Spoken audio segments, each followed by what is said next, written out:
जय हिंद साथियों, स्वागत है आपका self study classes with Sumit Jain YouTube channel में। हिंदी साहित्य की दोस्तों रोज अपनी फनी ट्रिक वाले वीडियो आते हैं, तो आप लोग वीडियो को लाइक जरूर करें और चैनल को सब्सक्राइब कर लें, ठीक है। ऐसी ही बहुत सारी फनी ट्रिक आज हम आपको बताने वाले हैं, पूरा वीडियो आपको जरूर देखना है दोस्तों। हिंदी साहित्य में आपने देखा होगा कि साहित्य अकादमी पुरस्कार जिन रचनाओं को मिला है वो रचनाएं सबसे इंपॉर्टेंट आपकी मानी जाती हैं, अधिकांश पेपर में वो रचनाएं पूछी जाती हैं, ठीक है। तो मैं आज वो रचनाएं साहित्य अकादमी जिनको पुरस्कार मिला है उन रचनाओं को आपको बहुत ही फनी ट्रिक से याद करवाने वाला हूं, ठीक है। तो पूरा वीडियो आपको जरूर देखना है। और दोस्तों अगर आप व्हाट्सएप ग्रुप से नहीं जुड़े हैं तो 9098609291, ठीक है, इससे ये नंबर आपको दिया है, इस नंबर पर आप SMS करें, मैसेज करें, आपको व्हाट्सएप ग्रुप की लिंक मिल जाएगी, ठीक है। तो स्टार्ट करते हैं दोस्तों आज का वीडियो। आज के वीडियो में क्या होगा दोस्तों, सबसे पहले आपको टेस्ट करवाया जाएगा, आपको रचना पता है कि नहीं पता है, फिर ओके उसके बाद जो है क्या करना है मैं आपको ट्रिक बताऊंगा, ठीक है। तो जुड़े रहें, वीडियो को लाइक करें। पहला प्रश्न है, हेमतरंगिणी की रचनाकार कौन है? 4 विकल्प हैं दोस्तों आपके सामने और 2 सेकंड आपको दिए जाते हैं। हेमतरंगिणी बताना है दोस्तों। और आपको पता है दोस्तों कि जो हेम होते हैं, हेमखंड होते हैं, आपने देखा होगा ये हेम है ना, हेमखंड हैं, और ये देखो कैसे जमे हैं, ऐसे जमे हैं जैसा कौन जमा रहता है, माखन। यहाँ पर देखो माखन जमा रहता है, तो हेम जमे हैं माखन की तरह, तो हेम से हो जाएगा हेमतरंगिणी और माखन से हो जाएगा आपका माखनलाल चतुर्वेदी, ठीक है। तो हेमतरंगिणी जो रचना हो जाएगी वो किसकी हो जाएगी, माखनलाल चतुर्वेदी की हो जाएगी। सभी लोगों को पता है दोस्तों, एक भारतीय आत्मा इन्हें कहा जाता है, माखनलाल चतुर्वेदी को, ठीक है। और इसे दोस्तों 1955 में क्या मिला, साहित्य अकादमी पुरस्कार मिला। अब ये कैसे याद रखोगे 1955, तो आपको पता है दोस्तों कि आपने क्या किया, बचपन से लेके 55 तक क्या खाया, माखन ही तो खाया है। बोले कि सर मैंने तो बचपन से लेकर 55 तक माखन खाया है, माखन, और माखन खाया है तो माखनलाल चतुर्वेदी की हेमतरंगिणी रचना के लिए साहित्य अकादमी पुरस्कार मिला 1955 में, ठीक है। याद हुआ कि नहीं हुआ, हो गया होगा। अगला प्रश्न है दोस्तों, पद्मावत संजीवनी व्याख्या के रचनाकार कौन है? 4 विकल्प है हमारे सामने, पद्मावत संजीवनी व्याख्या बताना है, तो आपका राइट आंसर क्या होगा? उत्तर हो जाएगा दोस्तों आपका बिल्कुल सही, वासुदेव शरण अग्रवाल, यानी कि बी नंबर आपका बिल्कुल सही है दोस्तों। और हमें दोस्तों वासुदेव की शरण में अगर जाना है तो अपने पद्मों, अपने पदम से, अपने पैर से चल करके जाना होगा, है ना, पदम से चल करके जाना है कहाँ, वासुदेव की शरण में, ठीक है। तो आपका वासुदेव शरण अग्रवाल हो जाएंगे क्या, पद्मावत संजीवनी व्याख्या के। अब इसको कब साहित्य अकादमी पुरस्कार मिला ये चीज भी आपको बतानी है। तो दोस्तों 1956 में साहित्य अकादमी पुरस्कार मिला पद्मावत संजीवनी व्याख्या के लिए, और 56 इंच का सीना फुला करके हमें वासुदेव शरण की क्या है, वासुदेव की शरण में जाना है। वो भी कैसे जाना है, पद्मों से जाना है, तो पद्मावत संजीवनी व्याख्या, इस प्रकार से याद करेंगे, ठीक है। अगला बताना दोस्तों, बौद्ध धर्म दर्शन की रचनाकार कौन है?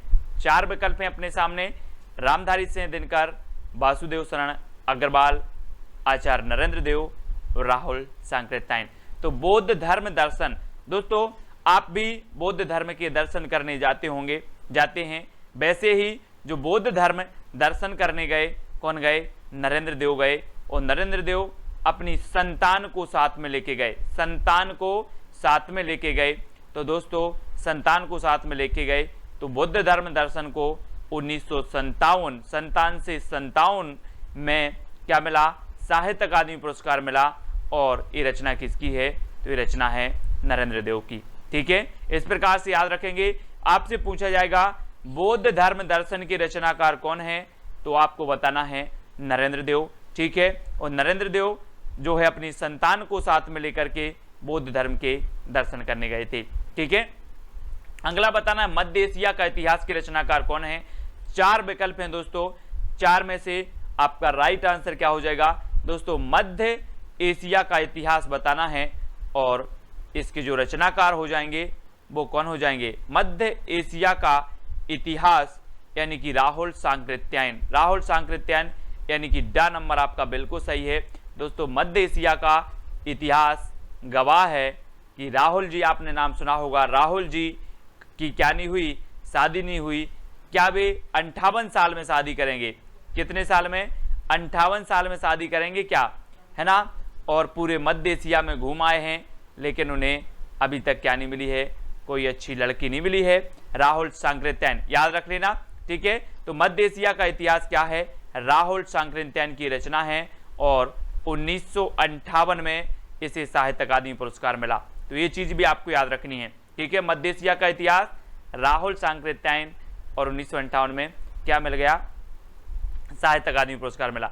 अगला है दोस्तों संस्कृति के 4 अध्याय। ये कौन है? संस्कृति के 4 अध्याय दिन में पढ़ना है या रात में पढ़ना है? तो जल्दी से आप बताएं। संस्कृति के 4 अध्याय दोस्तों हमें दिन में पढ़ना है, इसलिए रचना किसकी हो जाएगी? दिनकर जी की हो जाएगी, ठीक है। दिनकर जी की हो जाएगी। और 59 है ना, 59 याद रख लेना, 59 की है, 1959 की। और याद रखना कि संस्कृति के 4 अध्याय हमें 59 दिन में पढ़ना है। कितने दिन में पढ़ना है? 59 दिन में पढ़ना है। तो 1959 इसको साहित्य अकादमी पुरस्कार मिलेगा 1959 में, और 59 दिन में मिलना है। तो दिनकर इनकी रचना हो जाएगी, दिनकर की रचना हो जाएगी संस्कृति के 4 अध्याय, ठीक है। तो 1959 आपको याद रख लेना है। इस रचना के लिए इन्हें ज्ञानपीठ पुरस्कार मिला है।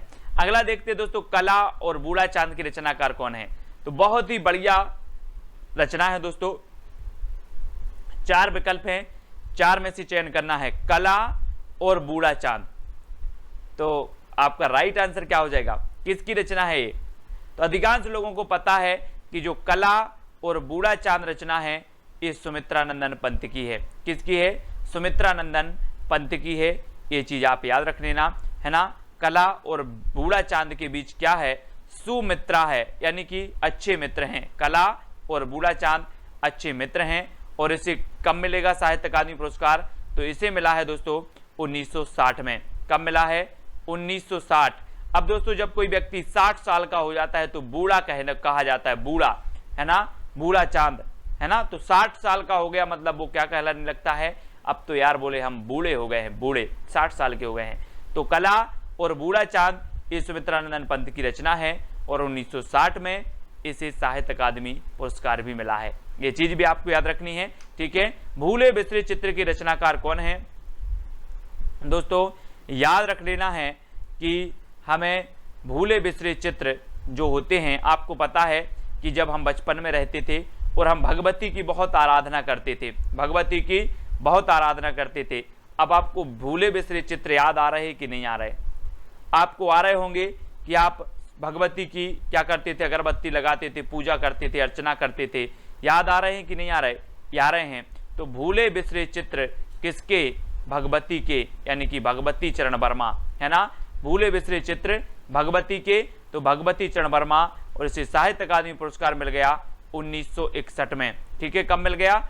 1961। ये चीज आपको याद रख लेना है, 61, ठीक है ना। 61 याद रखेंगे। 1960 में आपकी जो कला और बूढ़ा चांद है इसे साहित्य अकादमी पुरस्कार मिल गया और 1961 में भूले बिसरे चित्र के लिए भगवती चरण वर्मा को मिल गया, ठीक है। अगला बताना दोस्तों, कलम का सिपाही की रचनाकार कौन है? कलम का सिपाही।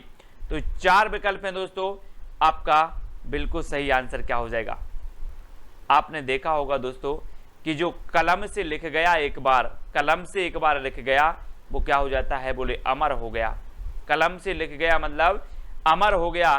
तो कलम का सिपाही कौन होगा? अमर हो गया तो अमृत राय, अमृत राय का है, ठीक है। अमृत राय की रचना है कलम का सिपाही और इसे 1963 में साहित्य अकादमी पुरस्कार मिला, ठीक है। तो ये चीज आपको याद रखनी है कि कलम का सिपाही जो रचना है ये दोस्तों अमर हो गई। कलम से जो लिख गया वो अमर हो गया तो अमृत राय, ठीक है। और अमृत कितने लोग पिएंगे? 63 लोग पिएंगे। कितने लोग? 63। आपने पढ़ा होगा 63 सलाह का पुरुष, पढ़े हैं। पुष्पदंत की रचना है एक महापुराण, महापुराण में 63 सलाह का पुरुषों का वर्णन किया गया है। और कलम का सिपाही अमृत राय की पुस्तक है दोस्तों। और अमृत 63 पुरुष पिएंगे। कौन पिएंगे? 63। तो 1963 में इसे साहित्य अकादमी पुरस्कार मिला है। ये चीज आपको याद रखनी है, ठीक है। अगला है दोस्तों, आंगन के पारद्वार के रचनाकार कौन है? दोस्तों आंगन के पारद्वार, आंगन में जो द्वार रहता है उसके आप आर पार कितनी बार हुए आपको पता है क्या?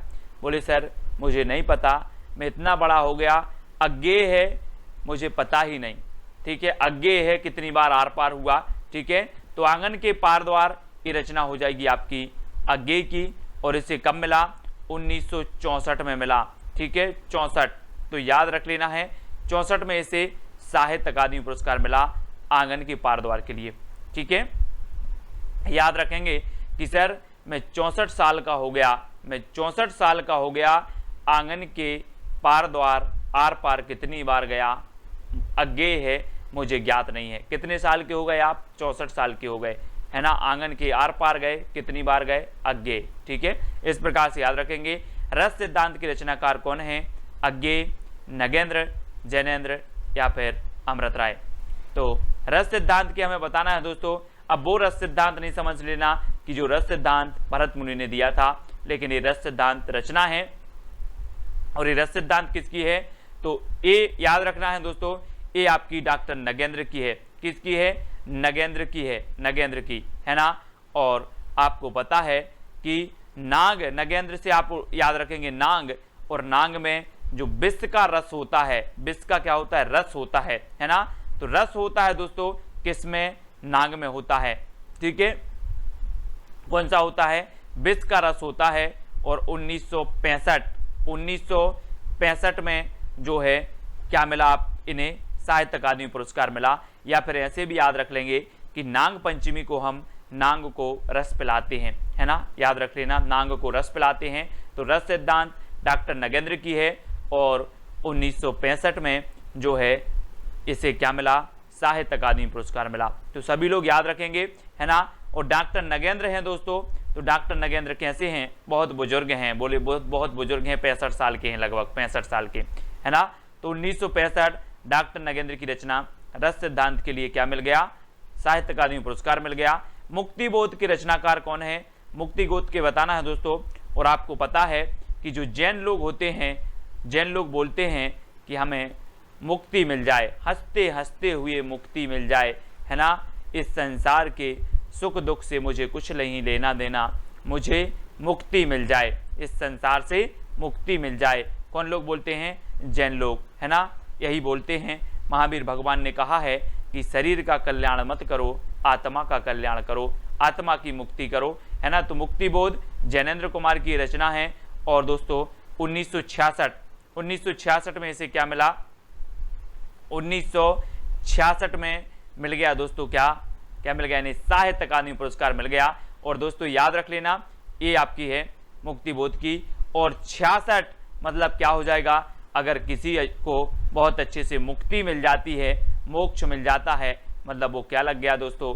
डबल छक्का, है ना। आप जैसे 6 लगता है मैच में और खुश होते हो, ऐसे ही अगर किसी को अच्छी मुक्ति मिल जाए, है ना, तो वो डबल छक्का हो जाएगा, है ना। डबल खुशी आपको मिल जाएगी, है ना। 6 तो 1966 याद रखेंगे। 1966 मुक्तिबोध को, जैनेन्द्र कुमार की मुक्तिबोध रचना को साहित्य अकादमी पुरस्कार मिला। अमृत और विष के रचनाकार कौन है? तो अमृत और विष, आपको पता है दोस्तों, ये यहाँ पर आया है अमृत, और यहाँ पर भी हम देख रहे हैं अमृत। तो अमृत और विष के रचनाकार कौन होंगे? अमृतलाल नागर, ठीक है। कौन होंगे? अमृतलाल नागर होंगे। और इनकी एक रचना है अमृतलाल नागर की, अमृत और विष। और 1967 में दोस्तों, 1967 में इसे क्या मिल गया? 1967 में साहित्य अकादमी पुरस्कार मिल गया। और दोस्तों आपको पता होगा कि अमृत क्या हो गया है? बोले अमृत और विष सड़ गए हैं, अमृत और विष सड़ गए हैं, तो 67 अमृत और विष, है ना। मैं अमृत और विष लेकर के आया, मैंने पूछा अमृत और विष कहाँ है? बोले वो तो सड़ गए, तो 67, ठीक है। अमृतलाल नागर की रचना है। और 67 में इसे साहित्य अकादमी पुरस्कार मिला। इस प्रकार से याद रखेंगे। दो चट्टाने की रचनाकार कौन है दोस्तों? दो चट्टाने, आपको पता है कि जो है बच्चन परिवार में दो चट्टाने हैं, दो चट्टाने। बोले हरिवंश राय बच्चन बोले कि अभी 2 चट्टानें और होनी है, एक अमिताभ बच्चन और एक अभिषेक बच्चन, 2 चट्टानें और होनी है। तो 2 चट्टानें ये किसकी होंगी दोस्तों? बच्चन की होंगी, यानी कि हरिवंश राय बच्चन, है ना। और आपको पता है 2 चट्टानें अभी भी हैं, है ना। और दोस्तों इसको कब मिला?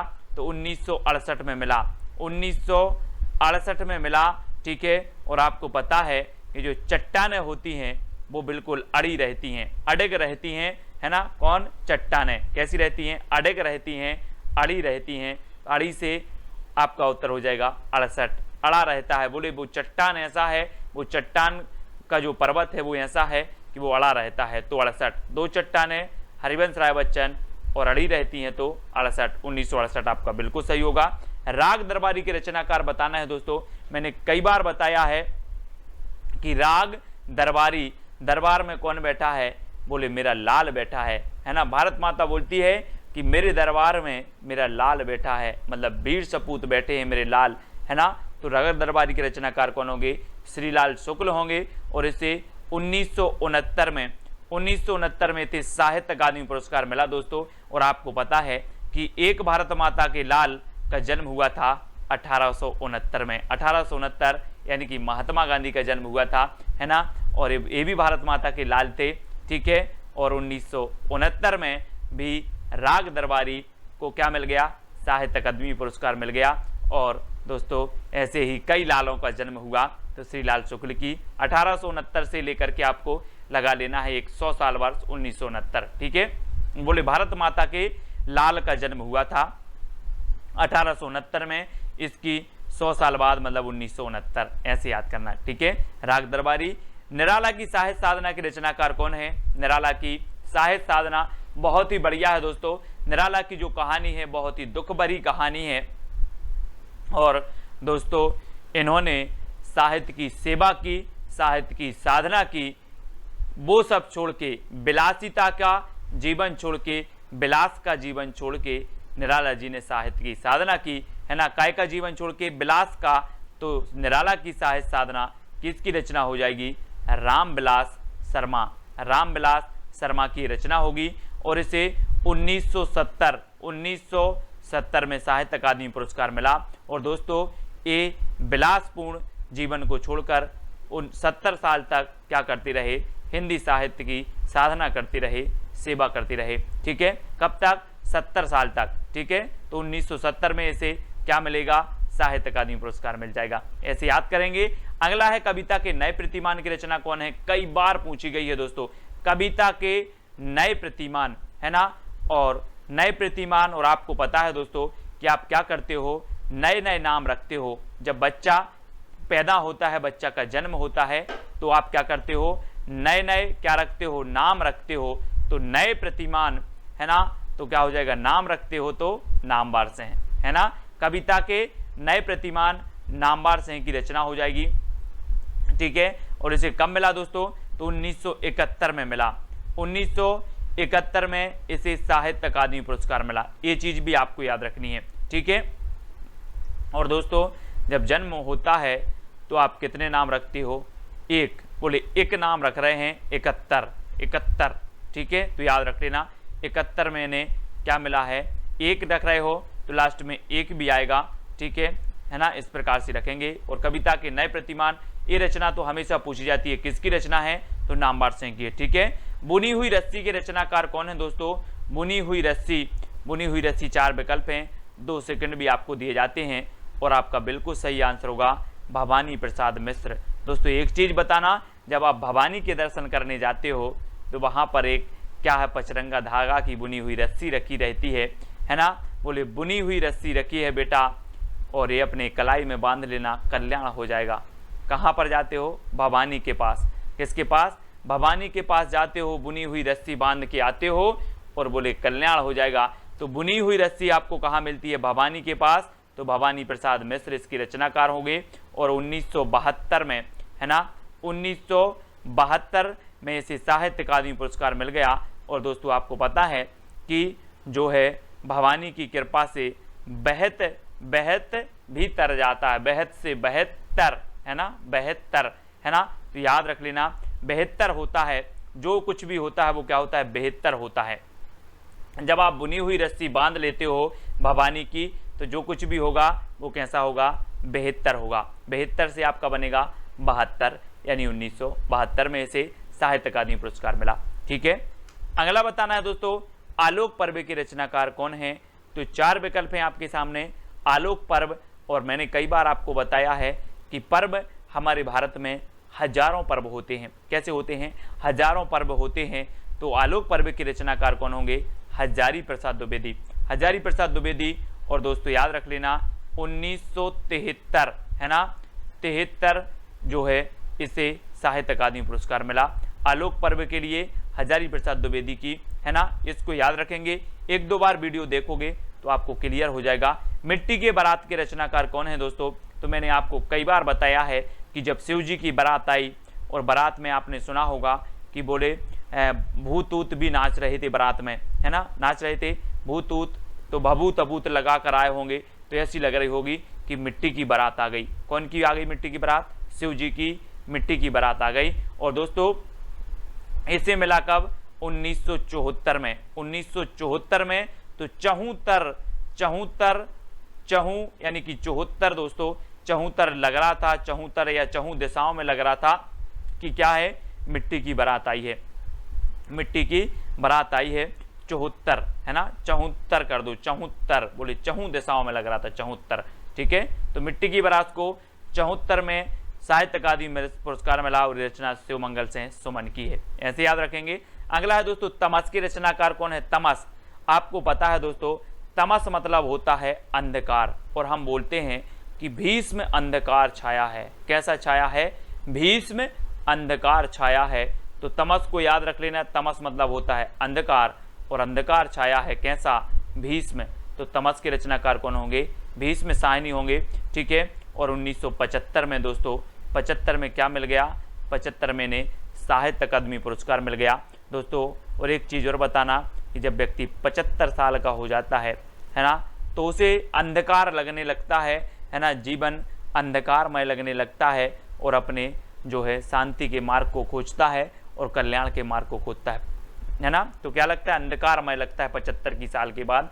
तो तमस के रचनाकार हैं भीष्म साहनी, यानी बी नंबर आपका बिल्कुल सही हो जाएगा। और 1975 में से साहित्य अकादमी पुरस्कार मिला दोस्तों। जहां जैसी ट्रिक निकली बताने का प्रयास किया है, नॉर्मल भी ये भी आप याद रख सकते हो, लेकिन इन रचनाओं को याद रख लेना सबसे पहली प्राथमिकता आपकी बनती है। ठीक है दोस्तों, आज को आपको बताना है तेरी मेरी उसकी बात की रचनाकार कौन है। बहुत ही बढ़िया रचना है, कई बार पूछी जा चुकी है दोस्तों।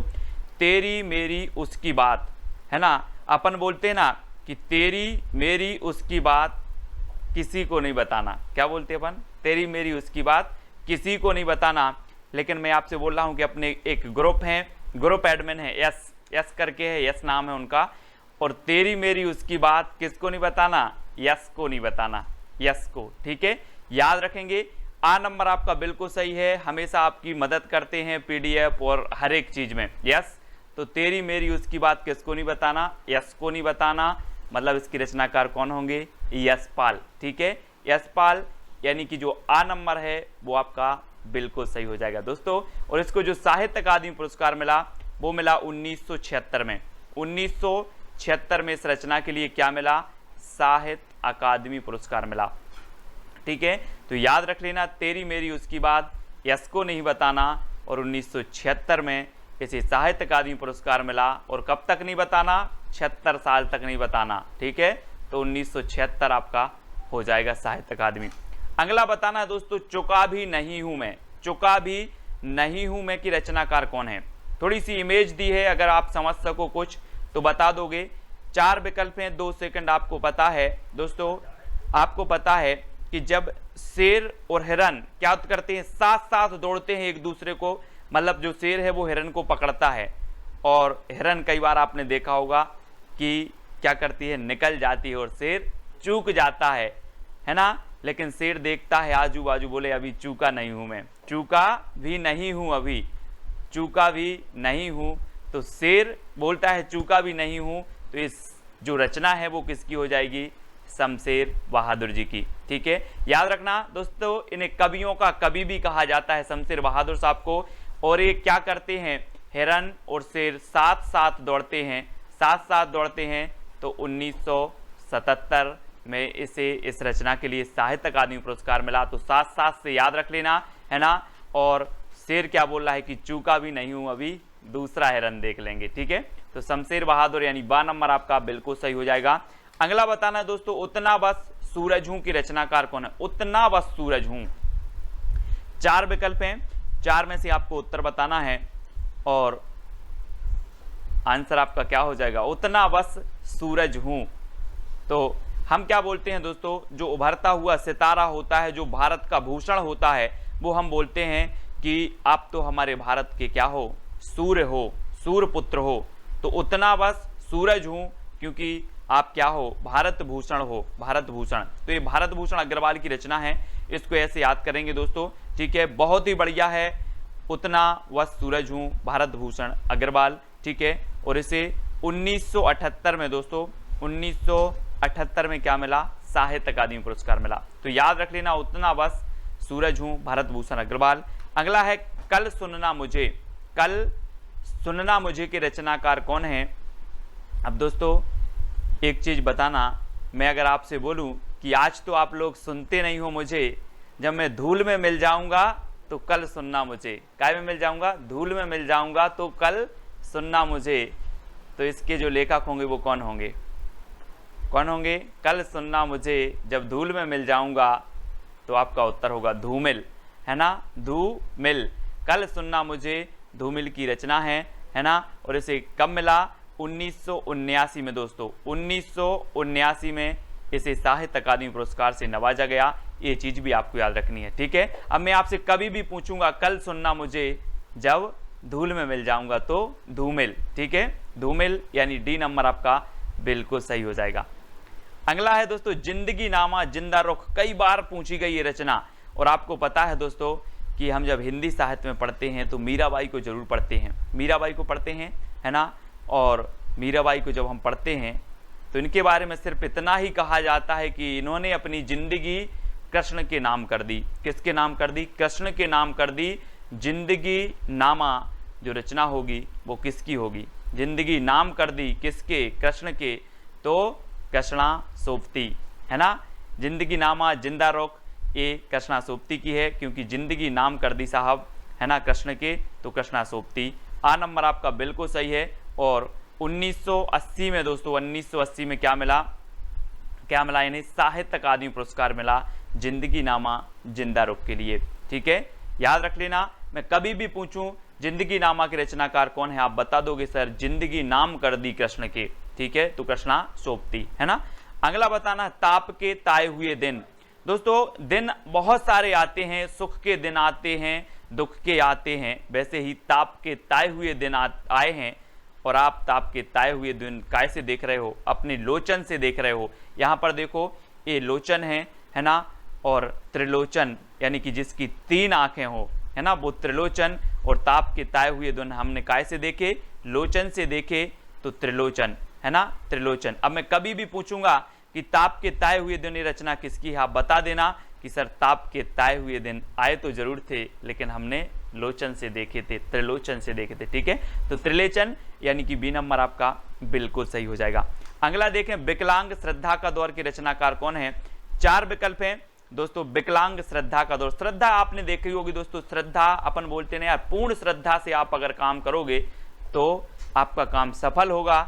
लेकिन लोगों की आजकल की जो श्रद्धा है वो कैसी हो गई है? विकलांग हो गई है। कैसी हो गई? श्रद्धा विकलांग हो गई है। और इसके बारे में हरि यानी कि भगवान शंकर भी सोचते हैं कि लोगों की श्रद्धा विकलांग हो गई है। तो विकलांग श्रद्धा का दौर है ये। हरि मतलब भगवान और शंकर मतलब शंकर जी। तो हरि शंकर परसाई, है ना, व्यंग्यकार हैं दोस्तों, हरि शंकर परसाई, ठीक है। हरि के प्रति, शंकर के प्रति लोगों की श्रद्धा विकलांग होती जा रही है, इसलिए बहुत सारे क्या है संकट आ रहे हैं। श्रद्धा बना के रखो, श्रद्धा को क्या नहीं करना? विकलांग नहीं करना। तो विकलांग श्रद्धा का दौर हरि शंकर परसाई, ठीक है, ऐसे याद रखेंगे। और दोस्तों इसे 1982 में क्या मिला? साहित्य अकादमी पुरस्कार मिला। साहित्य अकादमी पुरस्कार मिला 1982 में। और ये ताप के ताए हुए दिन के लिए मिला 1981 में। ये चीज भी आपको याद रखनी है, ठीक है। ताप के ताए हुए दिन लोचन से देखे और 81 जो है बार देखे, है ना, और 1981 इसका रचना साहित्य अकादमी पुरस्कार मिला। और ये विकलांग श्रद्धा का दौर, हरिशंकर परसाई व्यंग्यकार हैं, 1982 में से साहित्य अकादमी पुरस्कार मिला दोस्तों। अब दोस्तों खूंटियों पर टंगे लोग, खूंटियों पर टंगे लोग, अब ऐसा नहीं लग रहा कि खूंटियों, अगर खूंटी होती तो एक व्यक्ति, और खूंटियों पर यानी कि बहुत सारे लोग खूंटियों पर टंगे हैं। अब बहुत सारे लोग टंगे हैं तो हमें क्या करना पड़ेगा, सर्वे करना पड़ेगा, सर्वे कि यार कितने लोग टंगे हैं ऐसे खूंटियों पर। तो खूंटियों पर टंगे लोगों का क्या करना है, सर्वे करना है।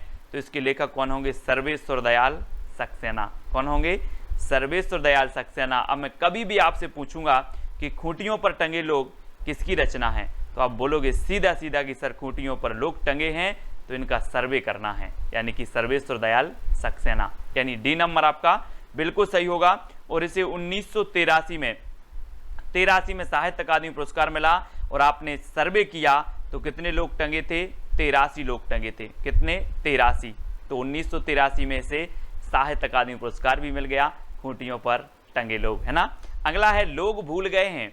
लोग भूल गए हैं किसे, पहले बोलते थे रघुवीर सहाय करना, राम सहाय करना, आज तो लोग भूल गए हैं रघुवीर को, है ना।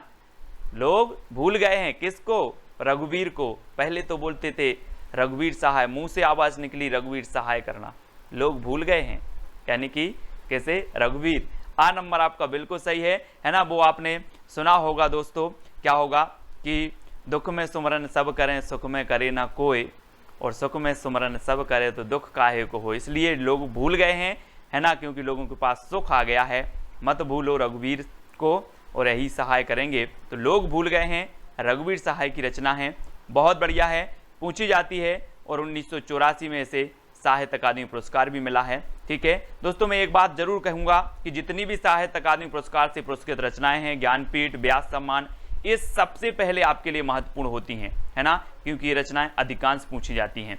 तो लोग भूल गए हैं कैसे, रघुवीर सहाय। ठीक है, कब्बे और काला पानी की रचनाकार कौन है दोस्तों, कब्बे और काला पानी। आपने सुना होगा दोस्तों, आजादी के पूर्व काले पानी की सजा होती थी। काले पानी की सजा यानी कि अगर एक काले पानी की सजा हो गई अगर व्यक्ति को, तो वो वापस नहीं आ पाता था कभी। काले पानी की सजा, है ना। अंडमान निकोबार द्वीप आपने देखा होगा, वहां पर इसको समुद्र के उस पार भेज दिया जाता था और वहां से वापस नहीं आता था कभी व्यक्ति। और कब्बे और काला पानी, यहां पर आप देखो समुद्र में एक साइड काला पानी है और एक साइड कैसा है, निर्मल पानी है। तो हमें कैसा पानी पीना है, काला पानी नहीं पीना, हमें निर्मल पानी पीना है। कैसा, निर्मल। तो कब्बे और काला पानी की रचनाकार कौन होंगे, निर्मल वर्मा। बोले सर मुझे काला पानी नहीं पीना, मुझे तो निर्मल पीना है। तो काला पानी और निर्मल वर्मा, है ना, ये काला पानी, इसी का संबंध किससे होगा, निर्मल पानी से। तो निर्मल वर्मा इसके रचनाकार होंगे। और 1985 में इसे क्या मिला, साहित्य अकादमी पुरस्कार मिला। ये चीज भी आपको याद रखनी है। मैं कभी भी अब पूछूंगा, आप कभी नहीं भूलोगे, मैं बोलूंगा कब्बे और काला पानी, तो आप बता दोगे कि काला पानी नहीं सर, मुझे निर्मल पानी पीना है, तो निर्मल वर्मा। ठीक है, अगला है अपूर्वा के रचनाकार कौन है दोस्तों, ये याद रखना है, बहुत ही बढ़िया रचना है अपूर्वा। और अपूर्वा दोस्तों एक केदारनाथ अग्रवाल जी की रचना है, केदारनाथ अग्रवाल। ठीक है, और आपको पता होगा कि पूर्व में केदारनाथ में एक बहुत भयंकर क्या आई थी, बाढ़ आई थी। तो केदारनाथ में पूर्व में आई थी। तो अपूर्वा ये केदारनाथ अग्रवाल की है। और दोस्तों 1986 में इसे साहित्य अकादमी पुरस्कार मिला, 1986 में अपूर्वा के लिए। ठीक है, और केदारनाथ अग्रवाल इसके रचनाकार हैं। इन्हें कैन का कवि भी कहा जाता है, केदारनाथ अग्रवाल जी को। अगला है दोस्तों मगध के रचनाकार कौन है, मगध। अब एक चीज बताना दोस्तों कि जो मगध है, मगध के जो राजकुमार थे वो क्या करते थे, मगध के आपने क्या पढ़ा था, मगध एक साम्राज्य था, है ना, बहुत बड़ा साम्राज्य था मगध। और मगध यहाँ पर रचना आई है। तो मगध के जो राजा होते थे दोस्तों, जब किसी को सजा देते थे तो वो क्या करते थे, कान पकड़ते थे। क्या पकड़ते, कान पकड़ के सजा देते थे। तो श्रीकांत आपका बिल्कुल सही होगा, श्रीकांत, यानी कि जो डी नंबर है वो आपका बिल्कुल सही हो जाएगा, है ना, श्रीकांत आपका सही होगा, श्रीकांत। ठीक है, यानी डी नंबर आपका बिल्कुल सही होगा। 1987 इसका रचना काल है, क्या है, 1987। ठीक है, रचना काल नहीं मतलब इसे साहित्य अकादमी पुरस्कार मिला है। मगध के रचनाकार हैं श्रीकांत वर्मा और 1987 में इसे साहित्य अकादमी पुरस्कार मिला। ये चीज आपको याद रखनी। ठीक है, अगला है दोस्तों अरण्य की रचनाकार कौन है? अरण्य, अरण्य मतलब आपको पता है क्या होता है? अरण्य मतलब होता है वन, और वन में कौन गए थे? अयोध्या के नरेश श्री राम गए थे वन में कि नहीं गए? 14 साल का वनवास हुआ और कहाँ गए थे? अरण्य में गए थे, वन में गए थे। कौन गए थे? नरेश। तो अरण्य के रचनाकार कौन होंगे? नरेश मेहता, है ना। ऐसे कॉमन सेंस लगाना है और कुछ भी नहीं है ये, ना कोई ट्रिक है ना कुछ, सिर्फ अरण्य में कौन गए थे? तो बोले अयोध्या के नरेश गए थे, है ना। तो नरेश मेहता, आ नंबर आपका बिल्कुल सही होगा। और दोस्तों 1988 में इसे क्या मिला? साहित्य अकादमी पुरस्कार मिला अरण्य के लिए, ठीक है। नरेश मेहता जी की बहुत ही बढ़िया रचना है, याद रखना। अकाल में सारस की रचनाकार कौन है दोस्तों? अब दोस्तों एक चीज याद रखनी है, एक है केदारनाथ अग्रवाल और एक है केदारनाथ सिंह, ठीक है।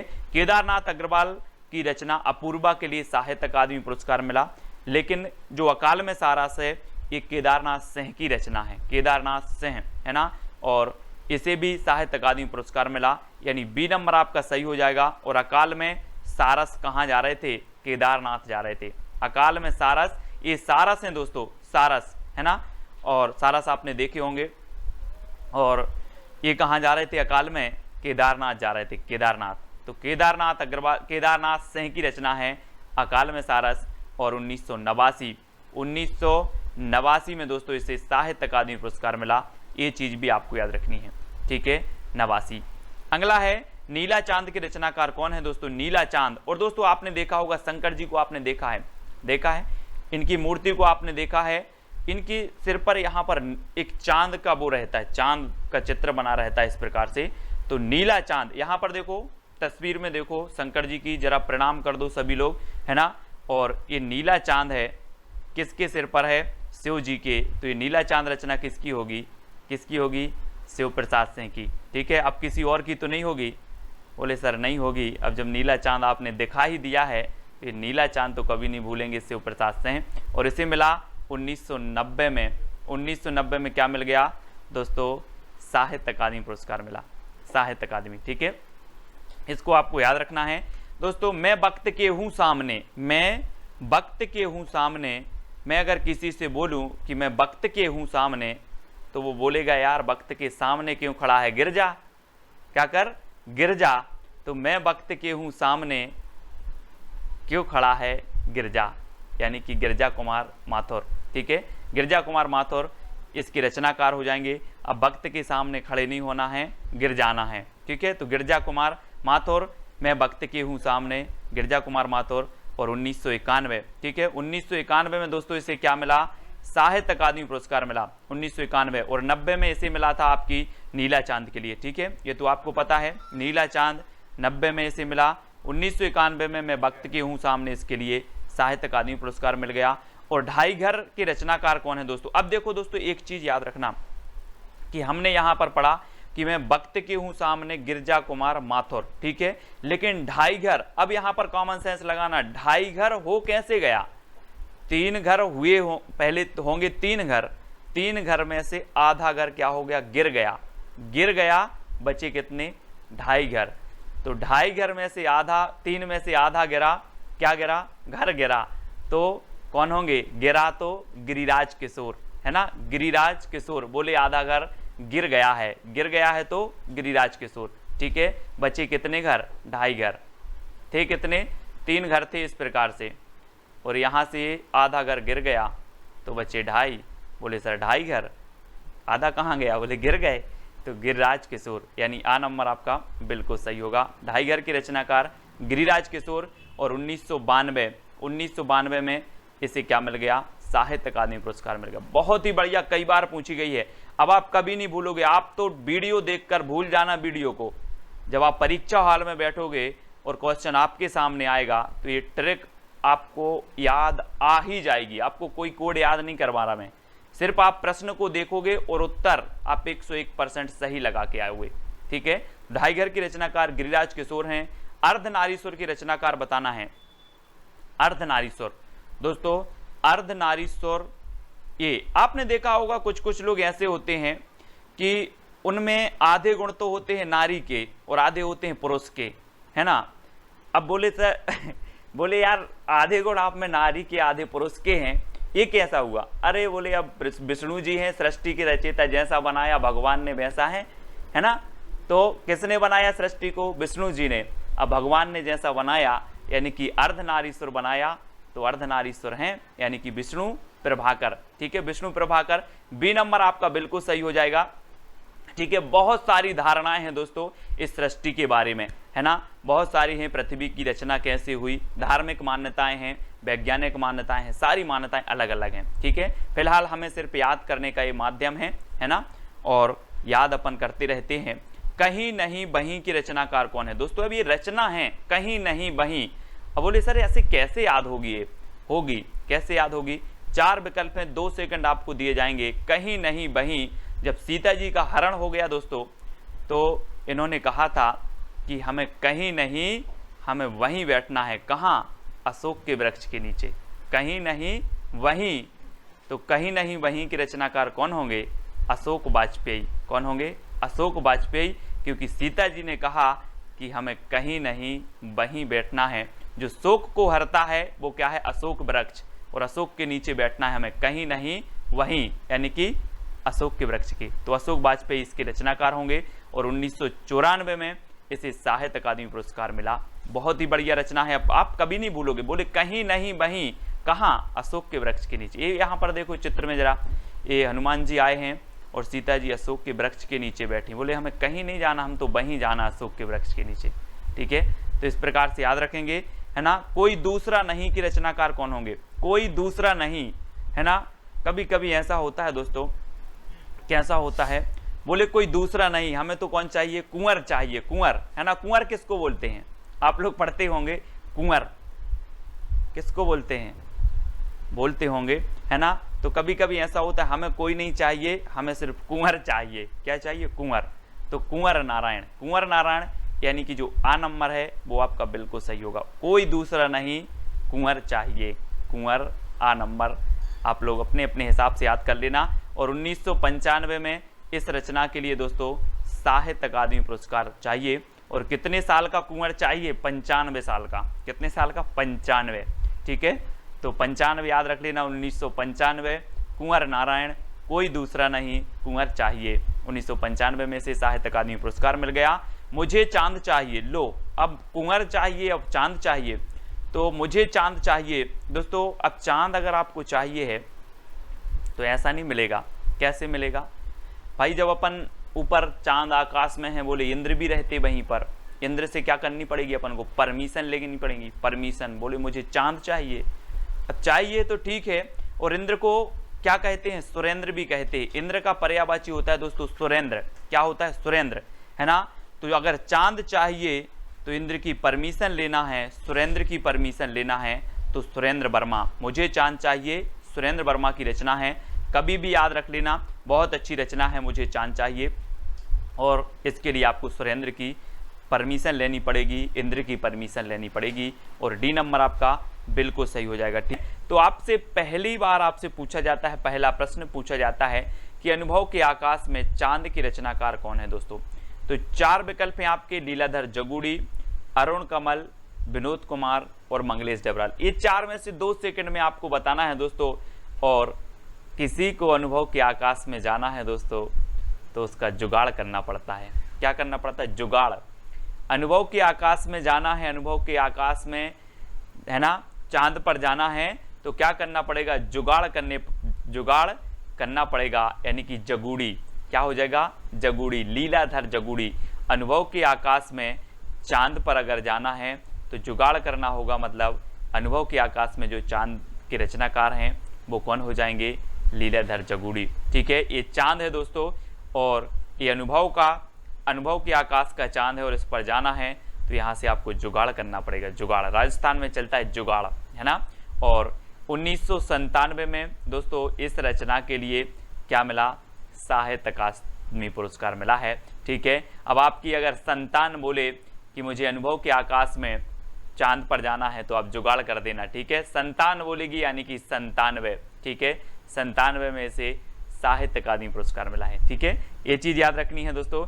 और अगला है नए इलाके में के रचनाकार कौन है? नए इलाके में दोस्तों, अब हमें नए इलाके में कमल खिलाना है।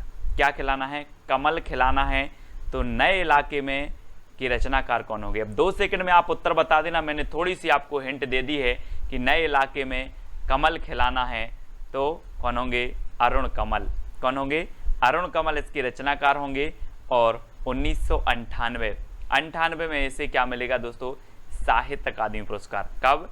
1998 में। अब कभी आपसे पूछा जाएगा नए इलाके में, बोले सर कमल खिलाना है, तो अरुण कमल, ठीक है। और 1998 में इसे कौन सा पुरस्कार मिलेगा? साहित्य अकादमी पुरस्कार मिलेगा, ठीक है। तो ये चीज आपको याद रखनी है। दीवार में एक खिड़की की रचनाकार कौन है दोस्तों? दीवार में एक खिड़की, है ना। तो इसको याद करना है कि कोई आपका विनोद नाम का मित्र है और विनोद के दीवार में एक खिड़की है। क्या कहोगे? विनोद के दीवार में एक खिड़की है, यानी कि दीवार में एक खिड़की के रचनाकार होंगे विनोद कुमार शुक्ल, यानी सी नंबर आपका बिल्कुल सही हो जाएगा, विनोद कुमार शुक्ल, दीवार में एक खिड़की, ठीक है। और इसका जो आपका साहित्य अकादमी पुरस्कार मिला वो कब मिला? 1999 में, ठीक है। याद रख लेना दोस्तों, दीवार में एक खिड़की है मतलब काय का फेर है? 99 का फेर है, इसलिए इस खिड़की को बंद करना है, ठीक है। तो दीवार में एक खिड़की, किसकी दीवार में? विनोद की दीवार में एक खिड़की है, मतलब 99 का फेर है। 99 हम बोलते हैं ना यार, 99 का आंकड़ा है। सचिन तेंदुलकर कई बार 99 पे आउट हुआ, 99 का कुछ तो आंकड़ा होगा ना। तो 1999 में इसे साहित्य अकादमी पुरस्कार मिला। ये चीज भी आपको देखनी है। अगला है दोस्तों, हम जो देखते हैं वो कैसा होता है? हम जो देखते हैं वो मंगल मंगल होता है ना। तो मंगलेश डबराल जी की रचना है, हम जो देखते हैं वो कैसा होता है? मंगल मंगल देखते हैं, है ना। कभी हमने अमंगल नहीं देखा, हम जो देखते हैं वो मंगल मंगल देखते हैं, और हम जो देखते हैं वो मंगल मंगल हो जाता है। तो हम जो देखते हैं कैसा देखना है? मंगल मंगल देखना है। मंगल मंगल हो जाए तो मंगलेश डबराल, यानी कि जो विकल्प नंबर आपका डी है वो बिल्कुल सही हो जाएगा। और 2000, जी हाँ दोस्तों, 2000 इसका सन है। 2000 में से साहित्य अकादमी पुरस्कार मिलेगा। और दोस्तों आपको कहीं 2000 रुपये मिल जाएं तो आपका तो मंगल मंगल हो जाएगा, है ना। बोले हम जो देखते हैं वो 2000 का नोट देखते हैं, और बोले मंगल मंगल हो जाता है ना। 2000 का नोट मिल जाए तो मंगल मंगल हो जाएगा। मंगल, डी नंबर आपका बिल्कुल सही होगा। कली कथा बाया बाईपास की रचनाकार कौन है दोस्तों? तो बताना है, 4 विकल्प हैं, 4 में से आपको बताना है। कली कथा बाया बाईपास, तो जल्दी से बताना है। ऐसे याद रखेंगे दोस्तों, कैसे याद रखेंगे कि अलका का पलका बाईपास में डला है और वहां पर क्या हो रही है? कथा हो रही है, ठीक है। अलका का पलका बाईपास में डला है और क्या हो रही है? कथा हो रही है। तो कली कथा बाईपास की रचनाकार कौन होंगे? अलका श्रावगी, ठीक है। अब याद रखेंगे, कभी नहीं भूलना है, अलका का पलका कहाँ डला है? बाईपास में, और वहां पर क्या हो रही है? कथा हो रही है। सभी को सुनने जाना है, ठीक है। कली कथा बाया बाईपास अलका श्रावगी की रचना है। और 2001 में कब मिला इन्हें? 2001 में साहित्य अकादमी पुरस्कार मिला है। बहुत ही बढ़िया रचना है दोस्तों, कली कथा बाया बाईपास, ठीक है। तो इस प्रकार से ये तो सिर्फ मात्र याद करने का एक तरीका है, ट्रिक है, जिससे आपके माइंड में सेट हो जाए, ठीक है। बाकी कोई वास्तविकता से लेना देना नहीं रहता अपनी ट्रिक का, ठीक है। तो कली कथा बाया बाईपास की जो रचनाकार हैं वो अलका श्रावगी हैं, इतना आपको याद रखना। 2 पंक्तियों के बीच, दोस्तों आप लोग बोलते हो सर पंक्तियां याद करवा दो, पंक्तियां याद करवा दो, लेकिन मुझे पता है मैं क्यों नहीं करवाता। पंक्तियों में बड़ा जोश होता है। क्या होता है? 2 पंक्तियों के बीच बड़ा जोश होता है। बोलती हैं सर मेरी ट्रिक पहले बनवाओ, बोलती है मेरी ट्रिक पहली बनाओ। 2 पंक्तियों के बीच क्या है? जोश है। मेरी ट्रिक पहले बनाओ, मेरी ट्रिक पहले बनाओ, ठीक है। इसलिए मैं बना नहीं पा रहा हूँ। 2 पंक्तियां बोलती हैं, है ना। 2 पंक्तियों के बीच क्या है? जोश है। तो 2 पंक्तियों के बीच के रचनाकार कौन होंगे? राजेश जोशी। राजेश जोशी यानी कि जोश, है ना, राजेश जोशी। तो जोशी से क्या आएगा? जोश। और 2 पंक्तियों के बीच क्या है? जोश है ना। तो 7 नंबर आपका बिल्कुल सही होगा। और इसे 2002 में, अब 2 पंक्ति आ रही हैं दोस्तों, है ना, 2 पंक्ति आ रही हैं, तो 2002 में क्या मिलेगा? आगे पीछे आगे 2 और पीछे 2। बोले ऐसा नंबर बताओ जिसमें आगे 2 और पीछे 2। बोले 2002। अब 2 पंक्तियों के बीच जोश है तो राजेश जोशी, इस प्रकार से याद रखेंगे।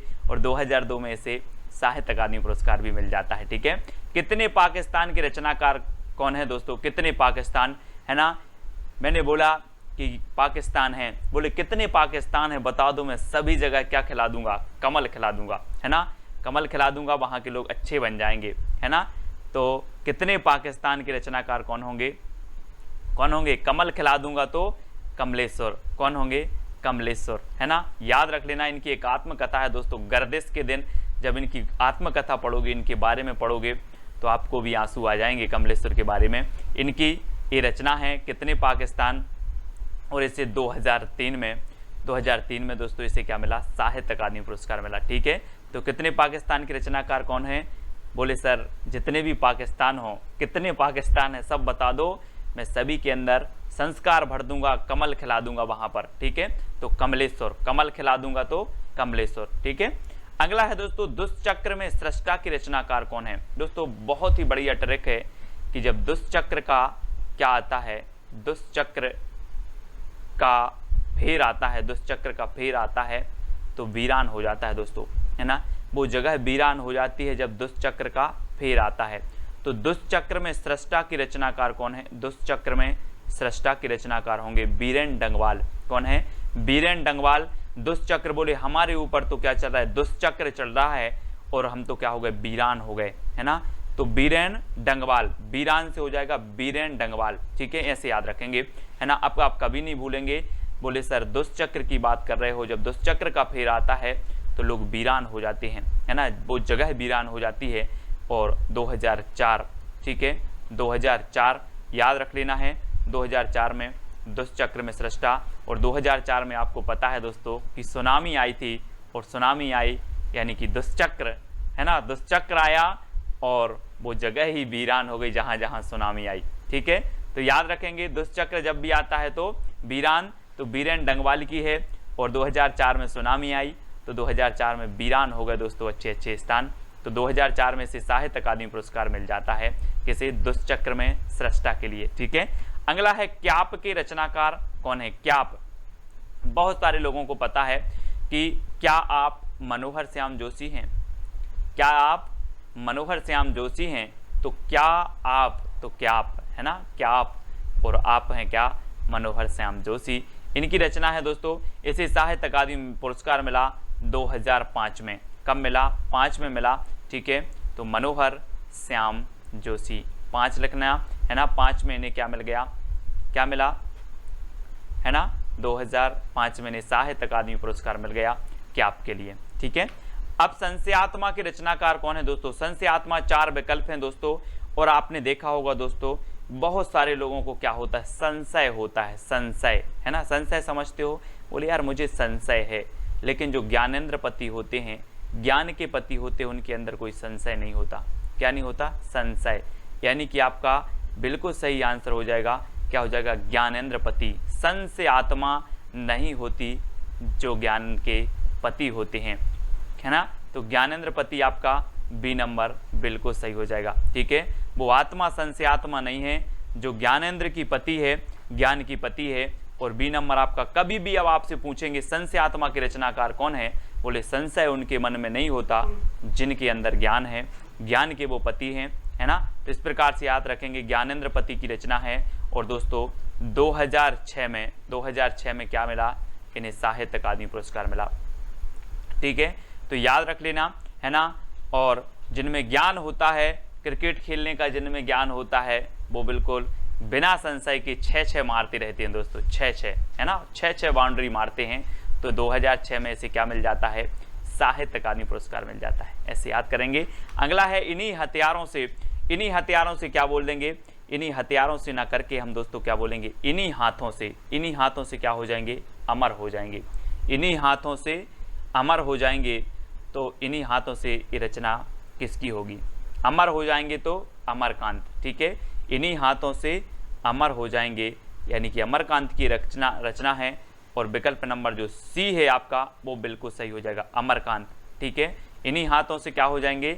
अमर हो जाएंगे।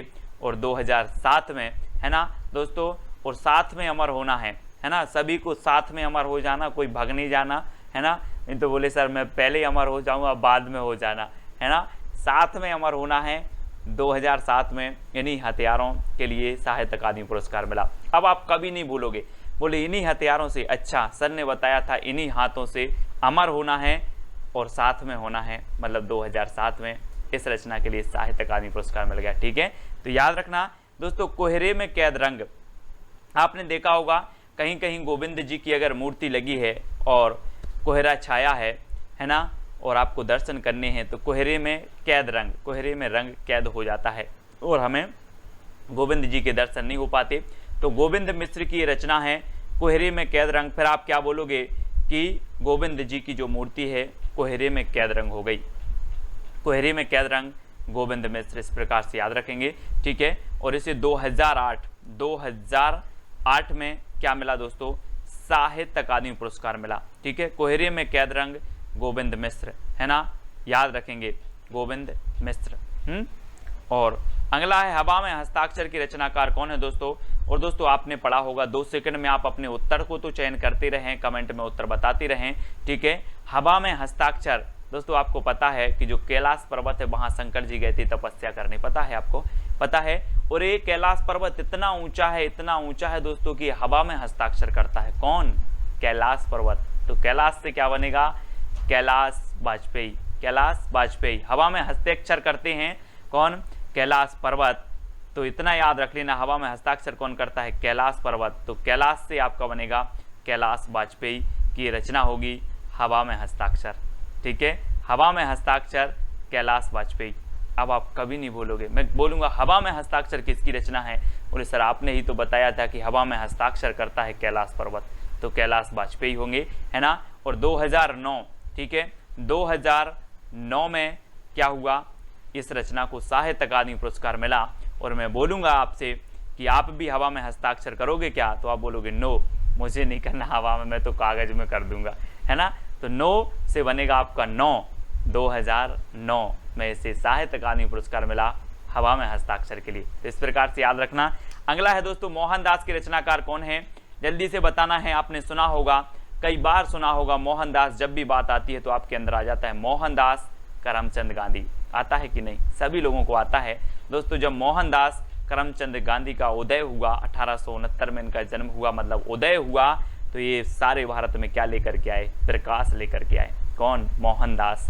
तो मोहनदास रचना के रचनाकार कौन होंगे, उदय प्रकाश। कौन होंगे, उदय प्रकाश। बोले सर मोहन का जब उदय हुआ तो प्रकाश लेकर के आए, तो उदय प्रकाश। मोहनदास जो रचना होगी वो किसकी होगी, उदय प्रकाश की होगी। यानी जो डी नंबर है वो आपका बिल्कुल सही होगा। और दोस्तों 2010 जो 10 है, इस मोहनदास रचना के लिए क्या मिला था, साहित्य अकादमी पुरस्कार मिला था। तो याद रख लेना है। और मोहनदास ने 10 देशों में मोहनदास की आज मूर्ति लगी होगी, लगी कि नहीं लगी, लगी है। 10 देश आज मानते हैं मोहनदास करमचंद गांधी जी को, है ना। तो मोहनदास की रचनाकार कौन है, उदय प्रकाश। इस प्रकार से याद रखेंगे। और 10 देशों में मूर्ति लगी है तो 2010 में से क्या मिलेगा, साहित्य अकादमी पुरस्कार। इस प्रकार से जितनी भी साहित्य अकादमी पुरस्कार से पुरस्कृत रचनाएं हैं उनको हम लोग पढ़ते रहेंगे और दोस्तों रटते रहेंगे। अगला क्वेश्चन है, रेहन पर रगदू के रचनाकार कौन है, मनोहर श्याम जोशी, काशीनाथ सिंह, अमरकांत या फिर उदय प्रकाश। रेहन पर रगदू बताना है कौन है, तो जल्दी से आपको बताना है। रेहन पर रगदू बहुत ही बढ़िया रचना है और ये है दोस्तों काशीनाथ सिंह की। किसकी है, काशीनाथ सिंह की रचना है रेहन पर रगदू, याद रखेंगे। और 2011 में दोस्तों क्या मिला, इसे साहित्य अकादमी पुरस्कार मिला है। तो याद रख लेना। कैसे याद रखोगे कि जो है काशी बनारस में क्या है, यहाँ पर रेहन पर रगदू छिड़क दी जाती है ना। और 2011 में से मिल गया था। इस प्रकार से आप याद कर लेना, रेहन पर रगदू काशी में रेहन पर रगदू, ठीक है, काशीनाथ सिंह। अगला है पत्थर फेंक रहा हूं की रचनाकार कौन है। पत्थर फेंक रहा हूं, कहां फेंक रहे हो, चंद्र के तले, चंद्र के ताले तोड़ना है। काय के ताले तोड़ना है? चांद के ताले तोड़ना है, इसलिए पत्थर फेंक रहा हूं, क्योंकि हमारा मंगल मिशन नहीं पहुंच पाया था, है ना। इसलिए चांद के क्या करना है? ताले तोड़ रहा हूं। पत्थर फेंक रहा हूं किस लिए? चांद के ताले तोड़ने के लिए, क्योंकि हमारा मंगल मिशन पहुंच नहीं पाया था, ताला डले होंगे शायद, है ना। तो पत्थर फेंक रहा हूं चांद के, यानी कि चंद्रकांत देव ताले, तो ताले चांद के ताले तोड़ने के लिए, है ना। क्या फेंक रहा हूं? पत्थर फेंक रहा हूं। अब आप कभी पत्थर फेंकोगे, बोले क्यों फेंक रहे हो? बोले सर चांद के ताले तोड़ने के लिए, हमारा मंगल मिशन नहीं पहुंच पाया था, है ना। तो चांद के ताले याद रख लेना। और 2012 में दोस्तों, 2012 में क्या हुआ? इसे साहित्य अकादमी पुरस्कार मिला 12 में, ठीक है। और 12 पत्थर इन्होंने फेंके थे, बोले हम 12 पत्थर फेंकेंगे और चांद का ताला टूट जाएगा, ठीक है। तो 2012 में। मिलजुल मन की रचनाकार कौन है दोस्तों? 4 विकल्प हैं, बहुत ही बढ़िया ट्रिक है दोस्तों। जिसका मन मृदुल होता है, कैसा होता है? मृदुल होता है, वो मिलजुल कर रहता है, और जिसका मन कठोर होता है वो मिलजुल कर नहीं रहता, है ना। तो मृदुल मन सभी को बना के रखना है ना, ताकि सभी लोग मिलजुल कर रहें। मिलजुल मन, अब कभी पूछा जाएगा आपसे कि मिलजुल मन जो रचना है वो किसकी है, तो आप बिल्कुल सही बताओगे, मृदुला गर्ग। बोले सर आपने तो बताया था कि मन को मृदुल रखो ताकि सभी लोग कैसे रहें? मिलजुल कर रहें। तो मृदुला गर्ग, यानी कि जो सा नंबर है वो आपका बिल्कुल सही होगा। और 2013, है ना, 2013 में से साहित्य अकादमी पुरस्कार मिला, है ना। तो कभी पूछ लेना अपने जितने भी साथी हैं कि तेरा मन मृदुल है कि नहीं। अपने जितने भी साथी हैं, ग्रुप के साथी हैं, जो भी वीडियो हैं, एक दूसरे से पूछ लेना तेरा मन मृदुल है कि नहीं। सर ने तो बोला था कि मृदुल मन करके रखो, है ना, सभी मिलजुल के रहना है। तो तेरा मन मृदुल है कि नहीं, तेरा मन मृदुल है कि नहीं। तो 2013 में इसे क्या मिल गया? साहित्य अकादमी पुरस्कार मिल गया, ठीक है। तो याद रख लेना है, मन को कैसा रखना है? मृदुल, और मिलजुल कर रहना है, ठीक है। और तेरा मन मृदुल है कि नहीं, इस प्रकार से। अगला है विनायक की रचनाकार कौन है दोस्तों? आपको पता है विनायक किसे बोला जाता है? विनायक बोला जाता है दोस्तों गणेश जी को, है ना। आप देखते हैं गणेश जी की पूजन करते हैं और इन्हें विनायक बोला जाता है, ठीक है। और 2 सेकंड में आप अपना उत्तर तो बताते ही जाएंगे। और दोस्तों रमेश चंद्र जो साय हैं, रमेश चंद्र साय, ये विनायक की बहुत पूजन करते हैं। कौन? रमेश चंद्र साय। सभी लोग किया करो, लेकिन ये रमेश चंद्र साय हैं, रमेश चंद्र, ये बहुत पूजन करते हैं किसकी? विनायक की। तो विनायक के रचनाकार कौन होंगे? रमेश चंद्र साय होंगे। और 2014 में क्या मिलेगा? साहित्य अकादमी पुरस्कार मिलेगा, ठीक है। कब? 2014 में विनायक के लिए साहित्य अकादमी पुरस्कार मिला, और ये रचना किसकी है? रमेश चंद्र साय की है, ठीक है। आग की हंसी के रचनाकार कौन है दोस्तों? आग की हंसी, 4 विकल्प हैं, मनोहर श्याम जोशी, रामदरस मिश्र, मृदुला गर्ग, या फिर उदय प्रकाश।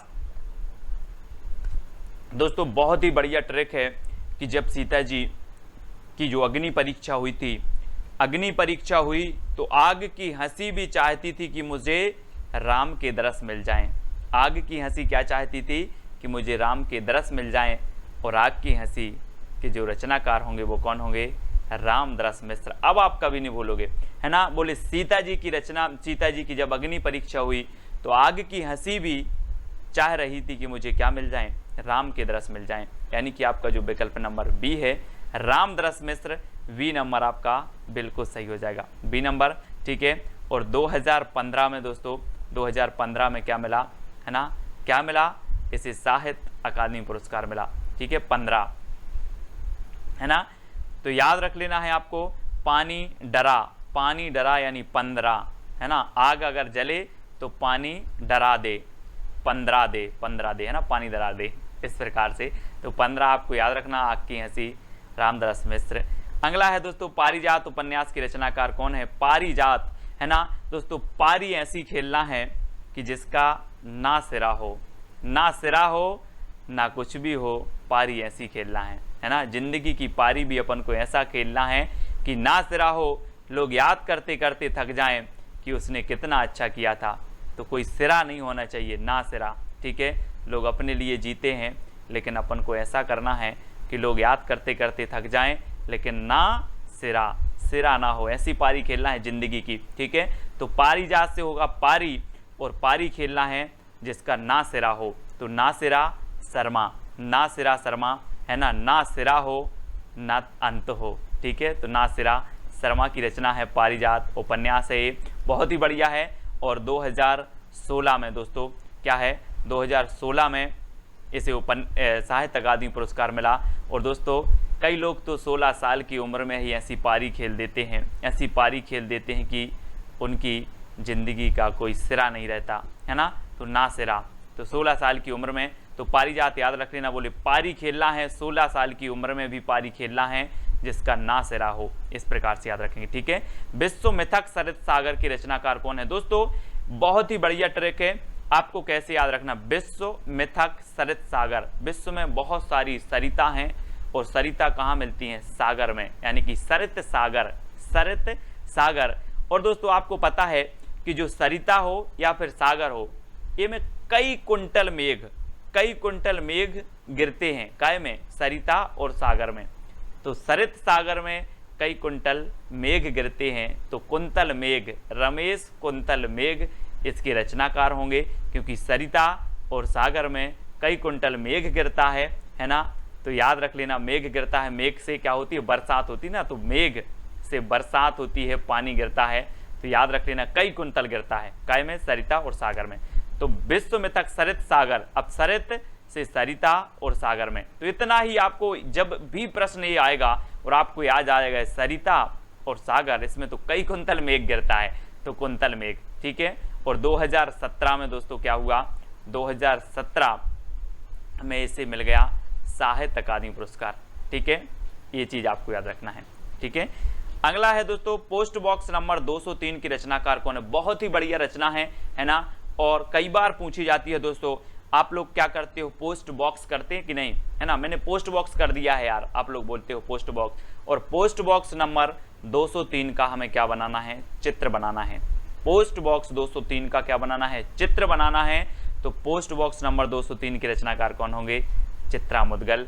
यहाँ पर देखो ये पोस्ट बॉक्स नंबर 3 है ना, और ये किसकी है? चित्रा मुद्गल की है। और हमें पोस्ट बॉक्स नंबर 203 का क्या बनाना है? चित्र बनाना है, चित्र, तो चित्रा मुद्गल, ठीक है। और 2018 में दोस्तों, 2018 में क्या हो गया? इस रचना के लिए साहित्य अकादमी पुरस्कार मिल गया 2018 में, ठीक है। तो इसको याद रखेंगे, बोले पोस्ट बॉक्स नंबर 203 का हमें चित्र बनाना है, तो चित्रा मुद्गल 2018 में से साहित्य अकादमी पुरस्कार भी मिल जाएगा। अगला है छीलते हुए अपने को की रचनाकार कौन है? छीलते हुए अपने को, आपको पता है दोस्तों कि किशोर जो होते हैं, किशोर, आपके घर में भी किशोर होते, वो तो छीलते रहते पापा को, 50 का दे दो, 100 का दे दो, छीलते रहते हैं। कौन? किशोर, किशोर।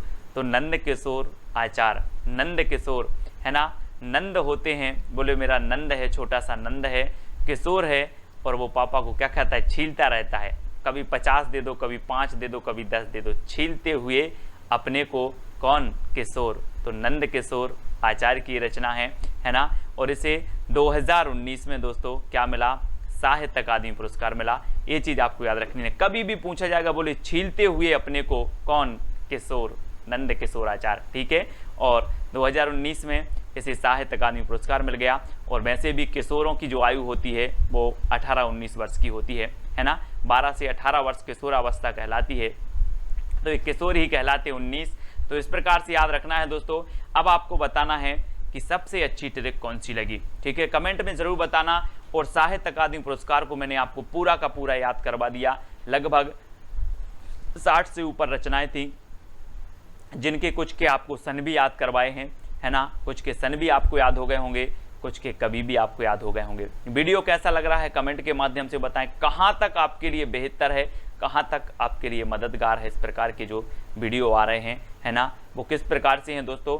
ये हमारी ट्रिक है, किसी भी प्रकार की कोई भी ट्रिक को आप अन्यथा कभी नहीं लेंगे, है ना। सिर्फ मेरा एक उद्देश्य है याद करवाने का, तो अपन ट्रिक बनाते हैं कि आपको याद हो जाए। मेरा कोई उद्देश्य किसी विशेष से क्या नहीं है, बुराई का नहीं है, किसी भी प्रकार का नहीं है, ठीक है।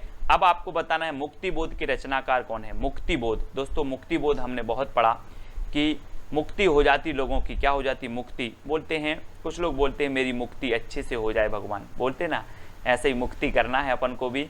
और मुक्ति बोध तो अब बोलोगे सर ये तो कवि का नाम है ना, कवि का नाम तो है, लेकिन एक ऐसे कवि हैं जिनकी रचना भी है मुक्तिबोध, है ना। एक रचना पूछी जाती है तुलसीदास, तुलसीदास। अब तुलसीदास आप बोलोगे सर ये तो कवि की रचना, कवि हैं तुलसीदास, नहीं, एक तुलसीदास रचना भी है, कई बार पूछी गई है, यूपी टेट आदि में कई बार पूछी गई है, ठीक है। तो मुक्तिबोध आपको बताना है इसकी रचनाकार कौन है, ठीक है, ये चीज़ आपको बतानी है।